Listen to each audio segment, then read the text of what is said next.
Hey, Kentucky, this is Mary Jo Perino. Tonight, former primary opponents team up with Andy Beshear ahead of his showdown with Governor Bevin. Allison Grimes has no confidence in the state elections board, and will Carrie Blackshear visit UK? All that and more next on Hey, Kentucky.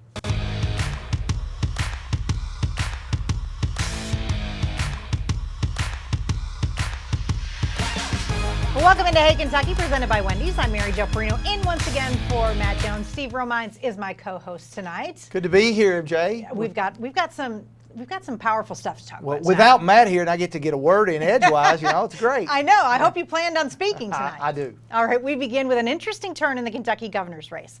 The three-way race for the Democratic nomination proved to be contentious, but now primary winner Andy Beshear has announced that former opponents Rocky Atkins and Adam Edlin will be joining him on the campaign trail at so-called unity events in the coming weeks.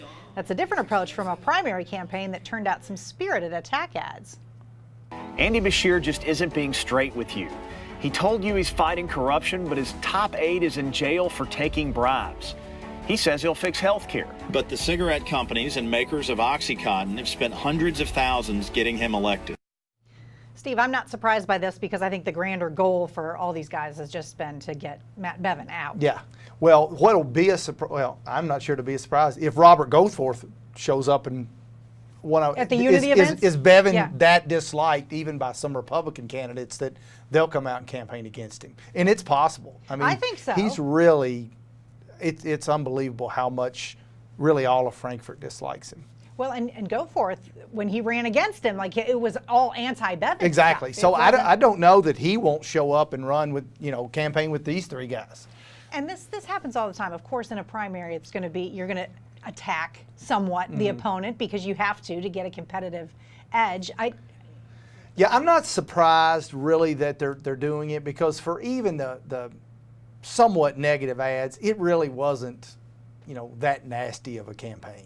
No. And then they dislike Bevin so much that you put anything aside to try to beat him. That's kind of where they're at. I think that's exactly where they're at. All right, the internal struggle between Allison Lundergan Grimes and Kentucky's Board of Elections continues to heat up. Earlier this week, we talked about the Secretary of State's concerns that she could not certify the 2019 primary election results because of dozens of discrepancies, although no results would be changed. Grimes says a new law that limits her power makes it impossible for her to address the problem, and she says she has no confidence in the board to do it without any oversight. But a bipartisan group of 6 county clerks says Grimes is exaggerating the situation.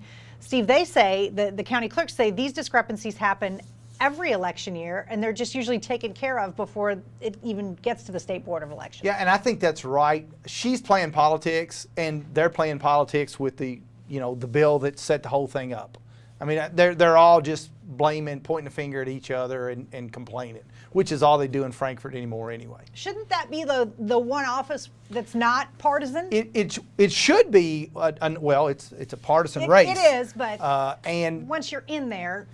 Well, by definition, once you get in there, all of them should be nonpartisan. If you get to be governor, you should try to rule Kentucky as best you can, any of them. But, I mean, Damon Thayer's bill was purposely designed to try to handicap her. She's fighting back on it, and they're both just, slinging mud. Do you trust Kentucky's elections? Can you really trust any elections anymore, honestly? No, that's true. That's true. No. I mean, I think these are all right, because I don't know why anybody has a reason to interfere in the auditor's race in Magoffin County. But, all of them are at risk from this point forward. Andy Beshear is touting a new high-tech option in fighting crime in his current role as Attorney General. His office is teaming up with the FBI to train law enforcement officers across the state on a program designed to pinpoint and link violent criminals. The National Violent Criminal Apprehension Program, or VICAP, maintains the largest investigative repository of major violent crime cases in the country. It's designed to collect and analyze information about homicides, sexual assaults, missing persons, and other violent crimes involving unidentified human remains, really across the country. I listen to crime murder podcasts all the time and hear that things get solved because of VICAP.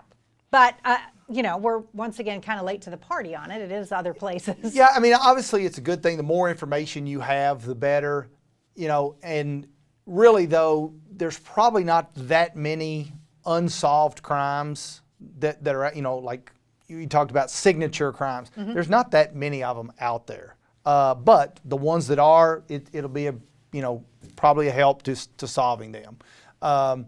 Especially if someone's been arrested for kind of a signature crime and you've got them in other states that, haven't been solved yet. It'll kind of lead them to those people other than just using Google. Yeah, well, that's the good part is sometimes state police agencies don't communicate with each other or know when to communicate with each other, really. So that's the good part about this database. And the FBI's had it for a while, but it's good to share it. Yeah, all right. Well, Kentucky Supreme Court heard arguments today over how UK healthcare pursues unpaid medical bills.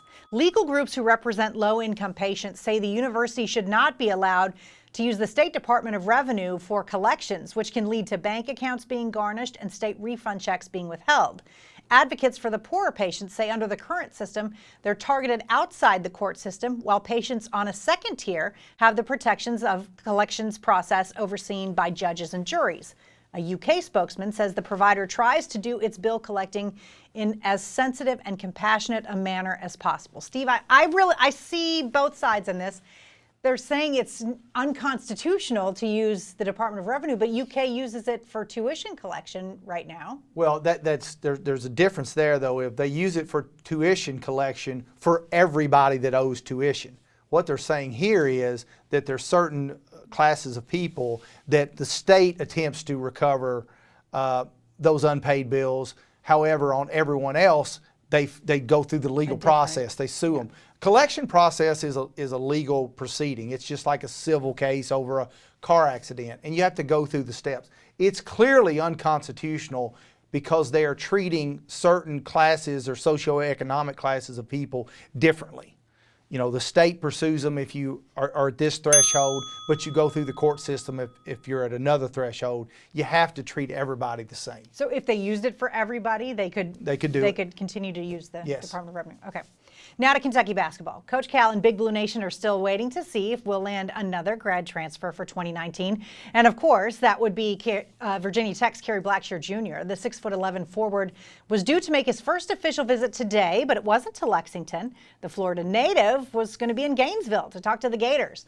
But UK is expected to host Blackshear at some point. He's also rumored to have interest in Texas A&M or even a return to Virginia Tech next season. If he doesn't go to Virginia Tech, he will be in the SEC somewhere. I still like the chances of him at least getting on campus here.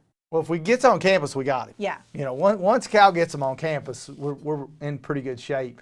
And I mean, we're going to be good, but he really makes a difference. He would make a huge difference, and I don't know why he wouldn't come for a visit. Well, I think the reason he wouldn't come for a visit is because he knows if he comes for a visit, he'll come here. Yeah. And I think if he's on the outside looking in, probably realizes it's not, as Cal says all the time, it's not for everybody. And he'll play 25 minutes if he comes here. He'll play 35 at Florida or Texas A&M. And that's just the nature of it. And, it's not for everybody. You can take the fifth most shots on the team and still end up the #1 draft pick. Did you know that? He took the fifth most shots? Now to our weekly feature on Hey Kentucky, What's the Beef, brought to you by the Kentucky Beef Council. We revisit the rift between Matt Bevin and Lieutenant Governor Janine Hampton. She now says her fired deputy chief will keep working and that she expects the former aide to receive back pay. You may recall that Hampton tweeted about, quote, dark forces in the Bevin administration after Adrian Southworth was fired last week. Bevin denies playing a role in the termination of yet another Hampton assistant. Up next on Hey Kentucky, attention sports memorabilia fans. It's time to get your collectibles appraised. Chris Tomlin will visit with the folks who are bringing a sports collectibles roadshow to Lexington. Stay with us.